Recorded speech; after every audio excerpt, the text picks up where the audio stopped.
আসসালামু আলাইকুম ওয়া রাহমাতুল্লাহি ওয়া বারাকাতুহু। সুপ্রিয় দেশবাসী, রাত অনেক গভীর রাত। আমরা এই মুহূর্তে আছি হযরতে বাবা শাহপরান রহমাতুল্লাহ আলাইহির মাজারে। দেখতে পাচ্ছেন একদম নীরব নিস্তব্ধ গভীর রজনী।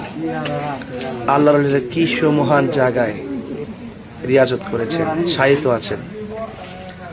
আমরা সর্বপ্রথম এসেছিলাম সিলেট বাবা শাহজালাল ইয়ামান রহমাতুল্লাহ মাজার শরীফে। সেখান থেকে জিয়ারত করে এই মুহূর্তে হযরত শাহপরান ইয়ামানী রহমতুল্লাহর মাজার জিয়ারত করেছি। আপনারা জানেন গত কিছুদিন আগে আমরা সৈয়দ নাসিরুদ্দিন সিপাহসালাহ রহমতুল্লাহর মাজার জিয়ারত করেছিলাম।